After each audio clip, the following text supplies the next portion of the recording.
Okay. Trying to make sure this is working this time. I think it is working. Okay, I'm going to stop singing. Hi, I am Miss Chanelle, language success coach, and I'm here to bring you secrets to the Module 2 section of the CAPE Communication Studies exam. The reason I am doing this is because you should know by now there's a lot of information in that section, and it's what is the word? It's new, all right? I could never remember yes, I don't bother to memorize the official terms or the official names of the. Okay, wait. I don't bother to memorize the official names or the official terms of the modules, but I normally call them by the actual discipline name. So, module 3, I call it communications. That's the discipline. Module 1, I've been back and forth with that one. Consider that a recap of CSEC English A with a little more. Okay. I also think of it as comprehension. Although comprehension is not a discipline, right? And module 2 is actually linguistics, right? Linguistics is the scientific study of languages. And I said the word science. Yes, I did say science. There is a scientific way to look at language, and you do the science of language to a certain degree. You've been doing grammar. Grammar is one aspect of language. So you've been doing for most of your life, especially if you're looking at this, you're primarily a first language English speaker, but temporarily ignoring Creole, okay? Um, but you've been learning grammar in that language. So you've been learning some of the quote unquote science, right? That's the syntax. Anyway, the point is, I am here to help you understand what are some of the key things that you need to focus on for this particular module, especially when it comes to paper 2. You all know paper 2 for this exam is pretty special because the content is one thing, and then you open paper 2 and it's like, what is this? Okay. So I don't know if you've seen my module 3 video. I will, when I do my timestamps and I update my description, I will put that information down below. But I mentioned module 2 quite a lot in that video, and I mentioned module 2 question a lot. The module 2 question for paper 2, I refer to it a lot because you tend to sometimes get asked about non-verbal communication, communicative behaviors, right? You get asked to describe the scene in terms of non-verbal, all right? Um, however, what I'm going to do is just like that video, I'm going to go through the main topics you need to focus on that will help you for the exam, all right? Especially in terms of analyzing the questions for module 2 in paper 2. Now, first off, you must understand that this is based on the trends I've seen with people. You guys get a literature type piece.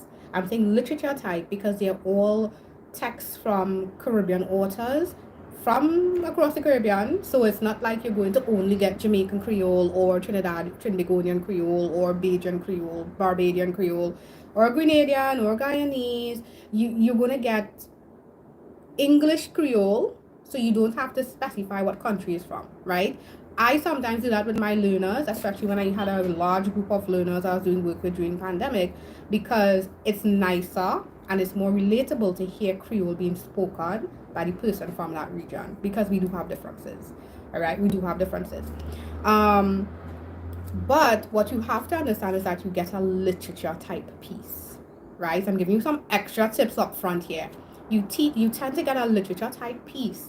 So when you read and understand it, you need to understand it as a story first. Why do you need to understand it as a story? Because it involves human interaction. Why do we need to understand human interaction? Because human beings speak languages. All right, human beings speak languages, and that's a very key consideration. And that's what you learn in module 2, and that's one of the reasons why Creole is a language. If you all have any teachers there telling you Creole is not a language, I shall not say what I have to say about them. All right, so what you need to know in terms of the exam, let me tell you, I normally use the Collins textbook. I recommend Collins textbook because the information is given in a way that makes sense for the module. All right, it's given in a very linear fashion, a very classification type strategy, and it makes sense. So especially when you're learning all these difficult new terms, because a lot of the terminology in this section is new for a lot of you, and I'm going to tell you a secret. You see, those of you who are doing science subjects, this is a section for you all.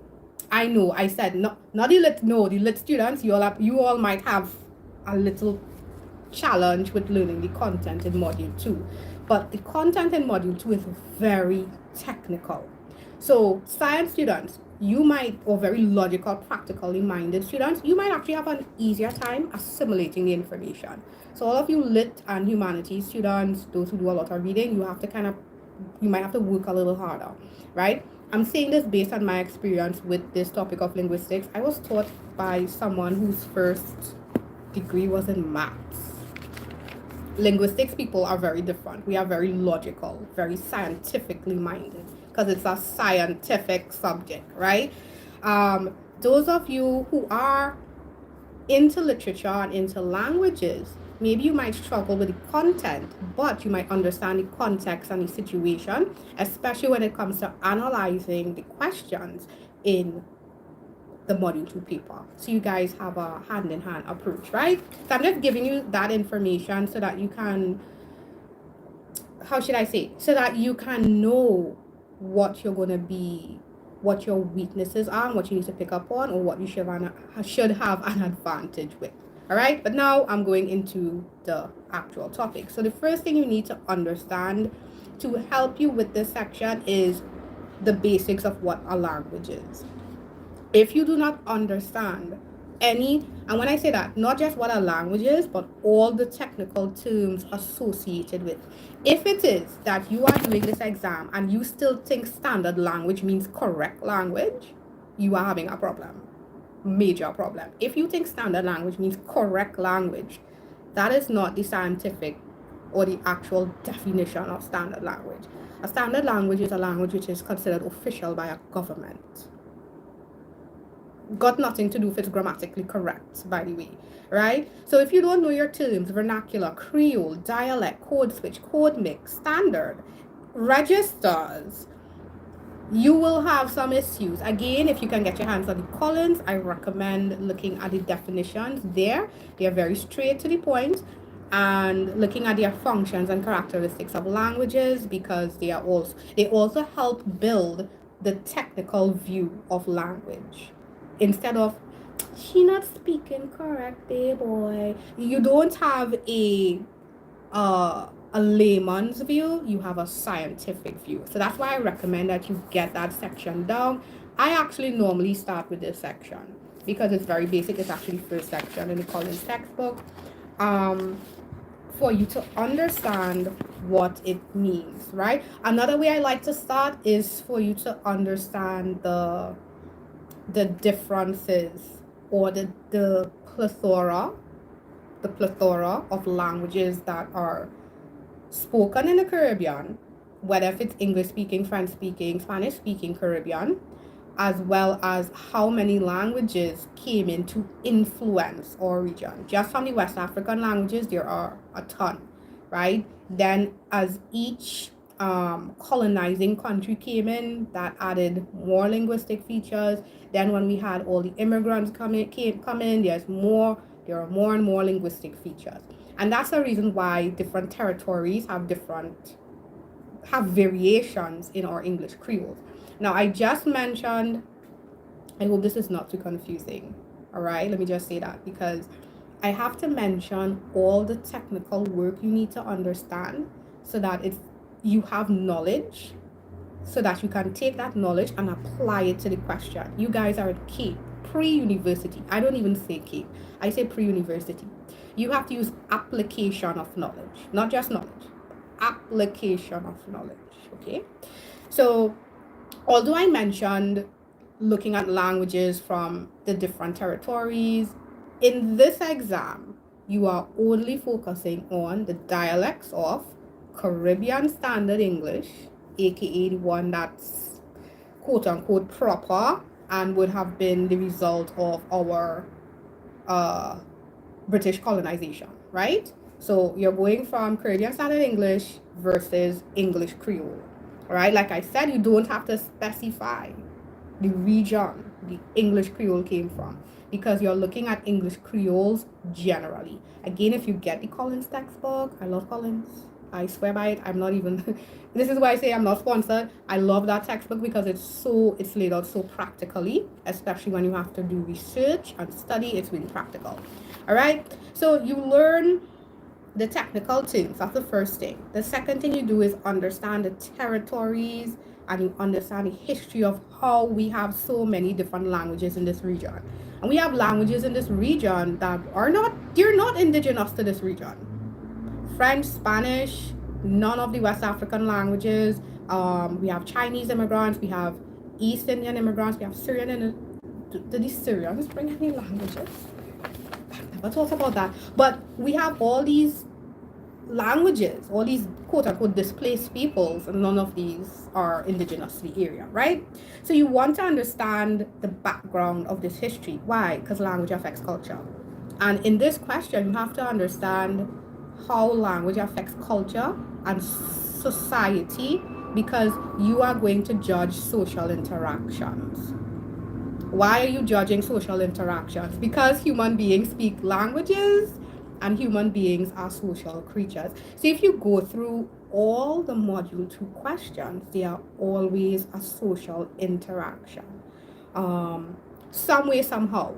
Even the ones with very little speaking, there's the one, I can't remember the year, it's the one with the guy showing off his kill because he went hunting with a friend. And even though there was I think that has minimal conversation, there is still a lot of interaction in that particular passage, all right, in that particular extract. So you, going back to what you learned from module 2, you want to make sure you understand the history, how we have so many languages, the historical influences, the social, political, and cultural influences.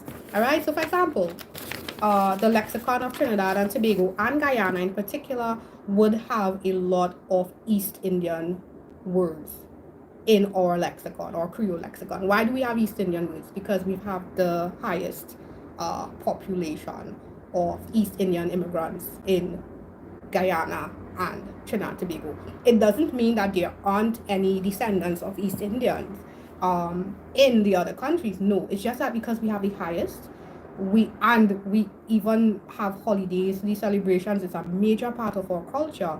Their words are also a part of our culture. So I'm trying to think, oh my god, what's an Indian word that I know that I can't think of right now? That's so bad. So Jandis, although that's Hindu culture, but we'd get it from the East Indians.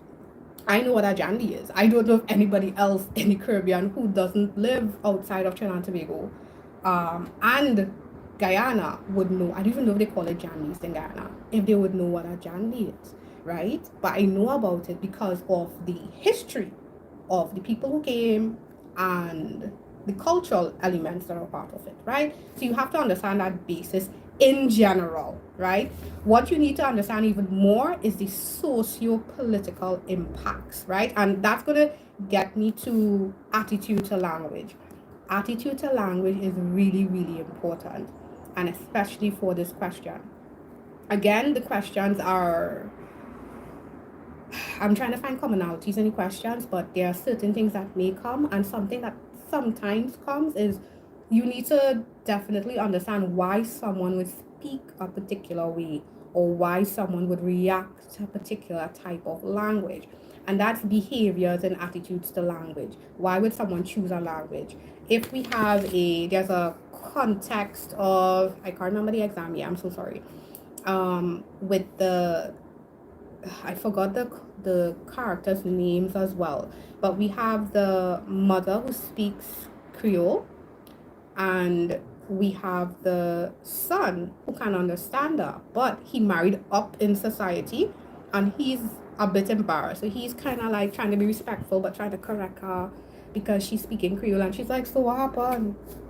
What happened? Like, what's gonna happen if I don't speak Creole, right? So there are reasons for this. A lot of it has to do with the fact that Creole is seen as lesser. Again, if you guys had teachers who told you Creole is not a language, that seemed to be the sort of quote unquote, I'm going to use this word, discriminatory ideology that persisted from colonial era, right? So you need to understand that. You also need to understand that there were economic factors in place.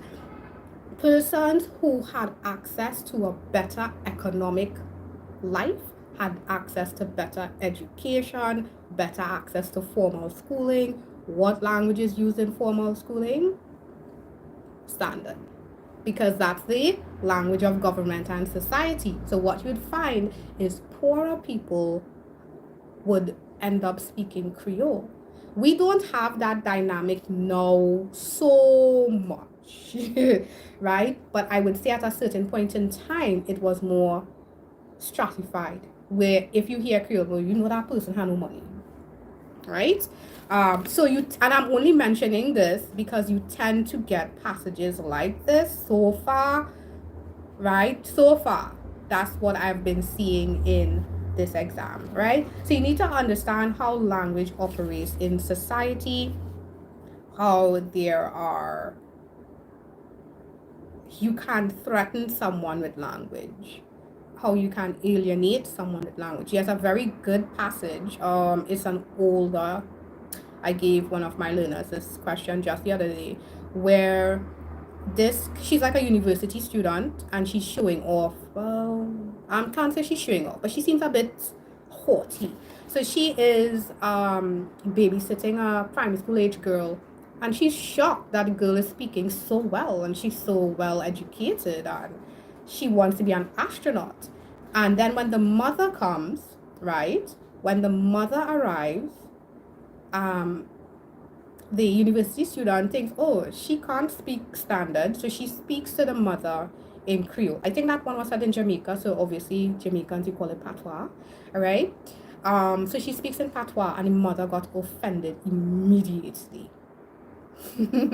Immediately offended. That's an example of switching to Creole in that context. In that context, it was used to alienate. All right? So you have to understand all of these things. That language can bring us together or push us apart, right? Oh yes, I mentioned that. Right. Oh, okay. So I kind of mentioned this, but let me reiterate. Again, for the purpose of this exam, especially when they ask about dialects, Caribbean Standard English, English Creole. For Jamaicans who normally refer to their Creole as patois, English Creole is the same thing as patois. I am recommending you use the term English Creole because that's the technical term, right? Patois is not wrong. It's not wrong that you use the word patois. That's just, again, based on your culture. That's the word you use. I actually think it's so fascinating that you use the word patois in Jamaica, because I'm trying to figure out why Jamaicans say patois, because Jamaicans sound so British, and patois is a French word. So like in Trinidad and Tobago, we have a patois, but it's French patois. It's French patois. It's practically nearly dead. And we have just a few words that would definitely be from French patois, like doudou. But, it's practically nearly dead. All right? So don't forget, when you're writing your responses, you want to be very technical. You're using Caribbean Standard English, or you can use Standard English and its versus English Creole. Those are the dialects, all right? Also, when it comes to the technical differences, so here I'm saying technical. I already started this saying it's scientific. The technical differences between these two, when you want to do a comparison or contrast, or when you want to identify factors, you are looking at syntax, phonology, and lexicon. So what's syntax, phonology, lexicon? Syntax is grammar. If you have that Collins textbook, I'm very biased to the Collins textbook, by the way, if you haven't noticed. But if you have that Collins textbook, there's this lovely table where it's laid out Oh my goodness, it's gorgeous. So it's kind of easy to look at. So you have to understand the grammatical differences, right? What are some example of grammatical differences between Standard English and Creole? One of them is that we don't often mark for past tense. Mark means to have the presence of a particular morpheme or part of a word to indicate something. So if I say it's marked for past tense, I'm saying we have the ed ending. Okay, that's what I'm saying. So you have differences in syntax or grammar, right? Because you can be ungrammatical in Creole. Just take any Caribbean song and try to say the lyrics in Standard English, and you realize how horrific it sounds because it's now ungrammatical. That's why. So you have syntax, which is grammar, pure grammar, right? Pure grammar. And there are certain things that you need to know. Learn what marked means, because I'd love to see that in essays where you're saying it's marked for this tense. That's very good technical language. Learn what morphemes are. Learn what copulars are, because they love to ask copula. Yeah, that's what's off the top of my head. Okay, then we've got phonology. This is the one where most of you all are probably crying or screaming. I absolutely love the phonology because it's lovely to hear the differences. If you guys are in groups with friends from different Caribbean countries, you can ask them to probably pronounce words and it'll make sense. Again, in the Collins textbook, phonology is listed. What is phonology? Phonology is essentially variations in sound and accent, the variations in how we pronounce words, right? So a big phonological difference between English Creoles and Standard English is the fact that we don't have that TH sound. We just say t, dental, t, t, t, t. And you can hear my t very strong. And if you don't know how to make the t sound, it's your tongue goes all the way on the ridge right behind your top teeth. And that's the t. At least I hope that's how it is, because I have a tight tongue, right? So there are certain sounds that just don't exist in Creole, and I think there's a lot of ease of pronunciation. There's this tendency to make pronunciation a lot easier and faster because we have stuff to say in English Creoles, right? So that's phonology. Then you have lexicon. I love this one probably the most. Lexicon would be words that are used and they can be categorized. I think there's one, oh my gosh, is this metathesis? Metathesis is when you mix up sounds within the word. I hope that's it, because I hope I didn't tell you the wrong thing. But it's like, instead of saying certificate, you say certificate, right? Certificate. You also have words that might just exist in a particular Creole as well. It just exists in the Creole, right? Or it appears in particular forms. If you've got the college textbook, it's laid out really well. Now, regardless of whatever textbook you use and whatever examples you have, let me just stress this. These are general differences. General differences. What this means is that some things may happen in one territory or they may not exist in another. So like, for example, if I look at the lexicon in Trinidad has some words that just don't exist in the other Caribbean islands. For example, lime. Lime is a verb in Trinidad and Tobago. Okay, lime is a verb in Trinidad and Tobago. And what else? Planas. Although that one's a little more violent and aggressive. I don't think I've heard the word planas anywhere else. Yes, planas is hitting somebody with the flat side of a cutlass. It's a word that exists here, right? So you have those differences. So this is not about specifically for your own country or territory. They are all general. So you have to learn the general ones, because again, when you open the paper, you're not getting a question for your country. I saw someone ask that for CSEC, and I was like, what? You do not get a specific paper for your country. The entire Caribbean is the territory. So you're getting a paper for the territory. Everybody gets the same paper. So Belize is not going to get a different paper from Jamaica or something like that. It's the same paper, right? So when you open it, Like, I've seen passages for Module 2 that were written by Barbadian authors. I've seen some written by Jamaican authors. I've seen some written by Trinidadian authors, some written by Guyanese authors. There was a time they bought the poetry by a Jamaican poet. That gave, I think, a lot of students a lot of trouble. Jamaican patois is very, very unique. So it's very, if you can't read it, and I don't know if you don't know, we don't really have a standard written system in Creole. So it's sometimes very hard to read each other's Creole unless we interact with each other, and then we're like, oh, okay, I know what that word is, and you're good, right? That, I think, a lot of non-Jamaicans had issues with that because it was so hard to read, plus it was poetry.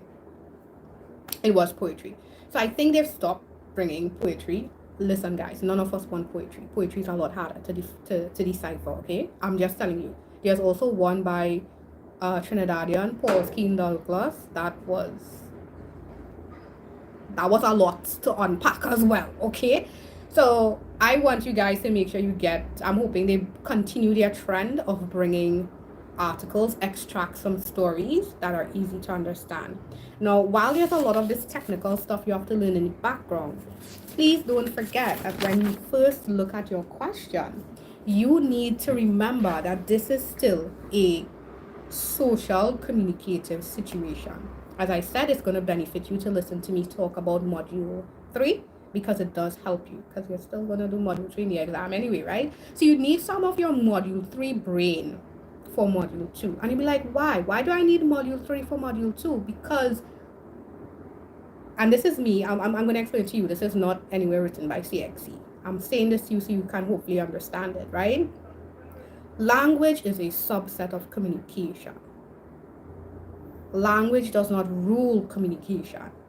The purpose of language is to communicate. So it is a subset of communication, right? It is just an aspect of it. It is only, verbal communication. That's all it is. Language is just verbal communication. That's half of the whole communicative subset, right? And I'm actually doing a course right now on body language for fiction writers. And we are just spending a ton of time on non-verbal communication, right?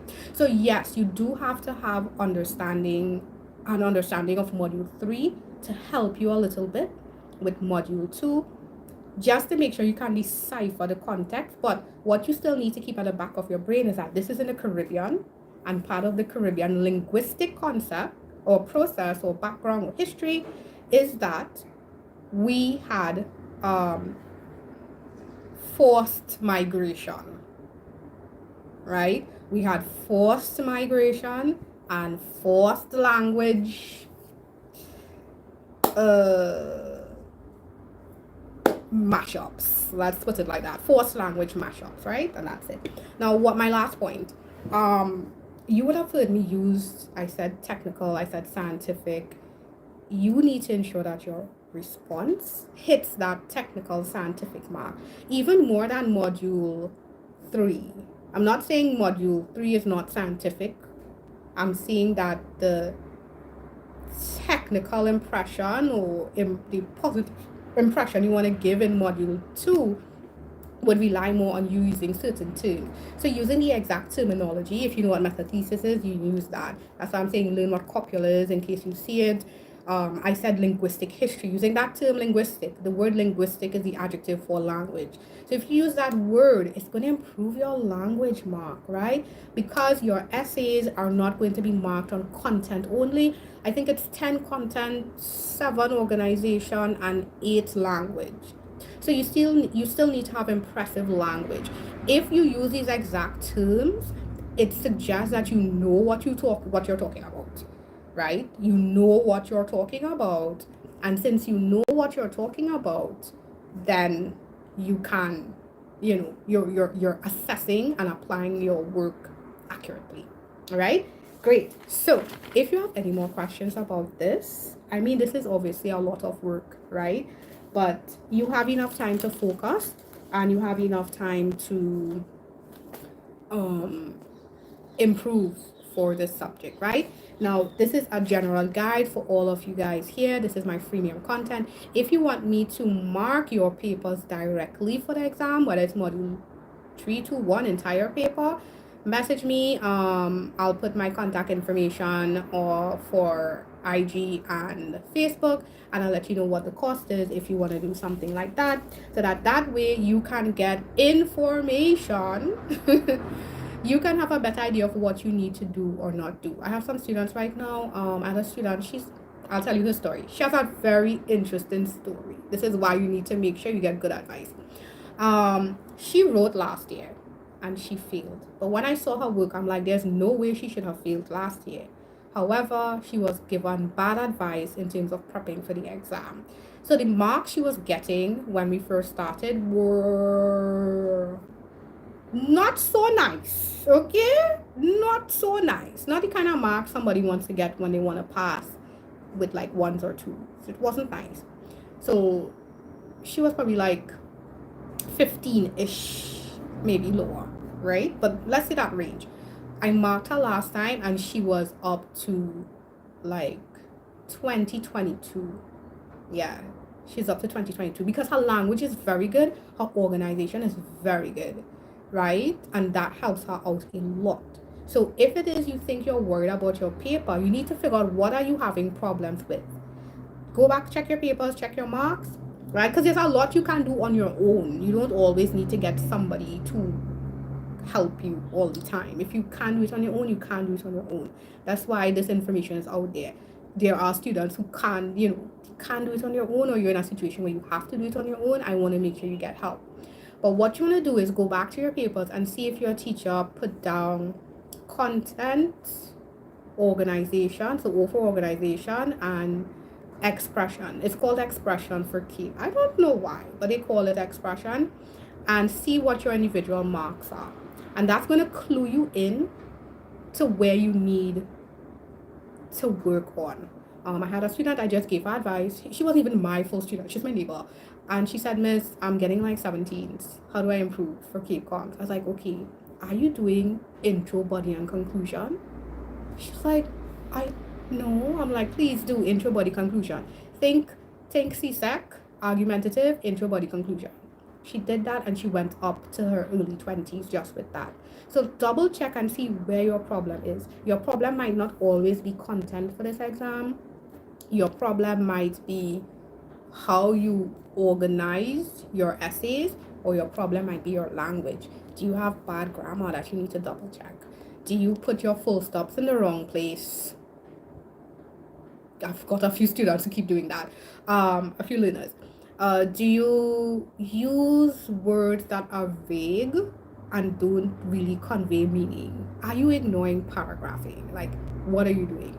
If you know what you're not doing well, you're definitely going, and you improve on it, then you're going to help your information, your mark for the exam. All right, so that's it for this live. You'll see the schedule for other lives. If you have any particular questions with Keep Comms, please put them below. All right, if you're extra shy, you can message me directly on Instagram or Facebook. I will be doing module 1 next week. I know module 1 is special, but I'll let you know what you need to focus on for module 1. Not everything in module 1 necessarily comes for paper 2, right? But I'm giving all of this with a disclaimer because CXC seems to be, I don't want to say the word playing. What's the word? They seem to be testing out different questions, or they seem to either be slightly changing questions every couple years. So this is my other bonus tip for you guys, because I just remembered it, especially from 2019. The new syllabus started 2019. Focus on those questions. If you go back to previous years, especially module 3 pre-2019 is in a mess. But if you can just repeat these questions and really hone in on them, better yet. All right, so guys, you all take care, read your questions carefully for exams, and of course, like I said, comment, send me a message if you have anything you want me to cover. This information is always sent to you with love and in success. You all take care. Bye bye.